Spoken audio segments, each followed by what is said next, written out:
It has been 2,809 days since Donald Trump first descended that golden escalator and announced his bid for president. And the libs are still trying to lock him up for something. Anything. First, they spied on his campaign. When that turned up nothing, they launched a special counsel investigation to nab him for allegedly colluding with the Russians. When that didn't work, they impeached him for allegedly colluding with the Ukrainians. When that didn't work, they impeached him again for allegedly trying to overthrow the government. When that didn't work, they impaneled a grand jury in Georgia to investigate him for allegedly pressuring the Georgia Secretary of State, Brad Raffensperger, to challenge the results of the election. That is where we are now. And here is the foreman of that grand jury, Emily Kohrs, explaining on national television what she hopes will come of the investigation. After everything that you've seen, what would your reaction be if the DA decides against bringing any charges after what you've seen? I will be sad if nothing happens. Like that's about my only request there is for something to happen. I don't necessarily know what it is. I'm not the legal expert. I'm not the judge. I'm not the lawyers, but I will be frustrated if nothing happens. This was too much information, too much of my time, too much of everyone's time, too much of their time, too much argument in court about getting people to appear before us. There was just too much for this to just be, oh, okay, we're good, bye. And if it was just a perjury charge, or perjury charges, would that be acceptable to you? That's fine. I will be happy as long as something happens. Something. Anything. It's just taken up so much time and effort, not just for her, for all the libs who have spent now 7 years trying to get this guy, each time being foiled like Wile E. Coyote. And after this grand jury foreman's extremely imprudent media tour, which could result in the whole shebang being tossed out of court, it looks as though Roadrunner Donald has managed to avoid yet another Acme anvil. What is the Georgia grand jury even about? I had to remind myself of this yesterday. I said, wait, hold on. They got him now. They're so close to getting Trump again for something. And then, foiled again at the last moment by this eccentric grand jury foreman. But wait, what are they getting him for now? And the grand jury in Georgia is about a phone call. On January 2nd, 2021, so just after the 2020 election, it's an hour-long conference call that then President Donald Trump had with Georgia Secretary of State Brad Raffensperger. And according to the reporting, it was Trump pressuring the Secretary of State to cheat, to change the results of the election, to hand it to Trump when Biden really won it. That's not what happened. That's not even, if you look at the details of what the liberals say about this phone call, that's not what they say happened. What the liberals say about this phone call, we have the transcript of it, is they say that Donald Trump said this. What I want is this. I just want to find 11,780 votes, which is one more than we have. The margin of defeat at that point was 11,779 votes, which is one more than we have.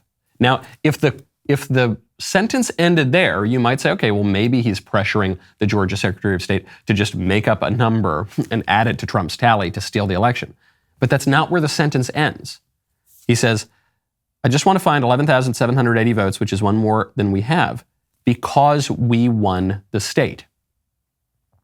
He's saying we won the state, and the tally doesn't reflect that. Now, you might disagree. You might say Trump is delusional. You might say there were no shenanigans in Georgia. You might say that there were no pipes bursting in the middle of the night and that the poll watchers were watching everything, and it didn't take a very long time to count those ballots, and there weren't all sorts of shenanigans in Georgia that it would appear that there were. I certainly think there were a lot of shenanigans in Georgia. But you might say, oh, I totally disagree with Trump. That's not the point. The point is, what was Trump saying on the phone call? Trump was saying, we won the state, and I want the tally to reflect that. That's a very different thing than saying, we lost the state, but I want you to cheat and pretend that we won it. So the whole non-controversy, I think, is laughable to begin with. And now we are seeing just how laughable it is when this grand jury foreman is exposing it as a witch hunt. This woman, Emily Kohrs, who is the top juror now on this grand jury, she divulged some information that she probably shouldn't have. Not just about Trump, but about all sorts of indictments that may or may not come down. Would you say, when it comes to, there are indictments recommended, of course. Is it Yes. more than 12 people? Is it more than 20 people? I think if you look at the page numbers of the report, there's about 6 pages in the middle that got cut out. Allow for spacing. It's not a short list. Not a short list. Did you personally want to hear from the former president? I wanted to hear from the former president, but honestly, I kind of wanted to subpoena the former president because I got to swear everybody in. And so I thought it'd be really cool to get 60 seconds with President Trump of me looking at him and being like, do you solemnly swear? And me getting to swear him in. I kind of just thought that would be an awesome moment. It's not a short list. She's talking about all sorts of things that she should not be talking about. She's talking about witnesses that they saw. She's describing the witnesses. She said, I found some of them credible. Some of them I found funny, saying all sorts of things she shouldn't say. And then what's that at the end? I just really want to be able to swear in Trump. Wouldn't that be awesome? Wouldn't that be so awesome? This might destroy the entire prosecution case against all of these people. They might have to throw the whole thing out. And then here's the kicker on top of it. The kicker on top, I got to give credit to Jack Posobiec for this. Jack found a Pinterest account that would appear to belong to this woman. And the Pinterest account includes different Pinterest boards about witchcraft. So there's one about Wicca, witchcraft, paganism, all sorts of occult, weird spiritualist practices, pages and pages of this, which means because all nature is but art unknown to thee, all chance direction which thou canst not see. What that means is this is a literal witch hunt. And it's not a witch hunt in the sense that people are hunting witches. It's a witch hunt in the sense that witches are hunting Donald Trump. It's an actual, you can't even, if a Hollywood scriptwriter turned this into a producer, the producer would reject it for being too outrageous and too on the nose. They would say, oh no, this grand jury foreman character, this is too absurd. This would never really happen. They would never say these things on national television. She couldn't be an actual witch. No, come on. But that is what's happening. It would appear to be a literal witch hunt, which it always has been.